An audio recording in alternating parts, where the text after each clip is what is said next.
১৯৯৬ সালে মাত্র ২৫ বছর বয়সে আজকের এই দিনে অগণিত ভক্তকে কাঁদিয়ে না ফেরার দেশে পাড়ি জমান সালমান শাহ। তাই বাংলা চলচ্চিত্রের ইতিহাসে এক বেদনাবিধুর দিন এই ৬ সেপ্টেম্বর। ১৯৯৬ সালের ৬ সেপ্টেম্বর ঢাকার ইস্কাটনের বাসায় সালমান শাহ রহস্যজনক মৃত্যু হয়।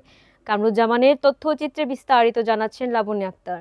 চলতে চলতে পাবো দুজন স্বপ্নের ঠিকানা। বাংলা চলচ্চিত্রের ইতিহাসে এক বেদনাবিধুর দিন ৬ সেপ্টেম্বর। ১৯৯৬ সালের এই দিনে না ফেরার দেশে পাড়ি জমিয়েছিলেন জনপ্রিয় নায়ক সালমান শাহ। তার মৃত্যুর খবরে স্তব্ধ হয়ে পড়েছিল ভক্তদের মন।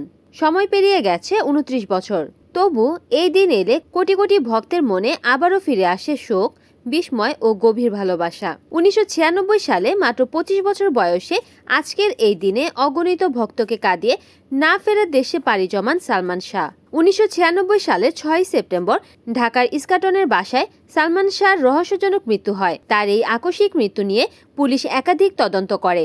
তদন্ত শেষে বলা হয় তিনি আত্মহত্যা করেছিলেন। তবে তার পরিবার ও ভক্তরা এই তদন্ত কখনো গ্রহণ করেননি, বরং তাদের দাবি সালমানকে পরিকল্পিতভাবে খুন করা হয়েছে। তার মৃত্যুর প্রকৃত রহস্য আজও উদ্ঘাটন করা যায়নি। সালমান শাহ ছিলেন কালোত্তীর্ণ নায়ক। কোনো কালের মধ্যে সীমাবদ্ধ ছিলেন না তিনি। তার ফ্যাশন সচেতনতা, স্টাইলিশ চলাফেরা ছিল চোখে পড়ার মতো। সে সময় বলিউড থেকে ডাক পেলেও সেখানে কাজ করেননি তিনি। ভক্তদের চোখে তিনি ছিলেন স্বপ্নের নায়ক। ১৯৯৩ সালে সোহানুর রহমান সোহান পরিচালিত কিয়ামত থেকে কিয়ামত সিনেমার মধ্য দিয়ে বড় পর্দায় অভিষেক ঘটে এই নায়কের। এতে তার নায়িকা ছিলেন মৌসুমী। প্রথম সিনেমাতেই দর্শকদের মন জয় করে নেন সালমান। এরপর আর পিছু ফিরে তাকাতে হয়নি তাকে। ১৯৯৬ সাল পর্যন্ত মাত্র ৩ বছরে সালমান শাহ অভিনয় করেছিলেন ২৭টি সিনেমায়, যার বেশিরভাগই পেয়েছে দর্শকপ্রিয়তা। সালমান শাহ চলে গেছেন ২৯ বছর হয়েছে। সেই সময় থেকে তাকে অনুকরণ করার চেষ্টা ছিল অনেকের মধ্যেই, যা এখনো চলমান। ভক্তদের হৃদয় এখনো অমর তাদের স্বপ্নের নায়ক।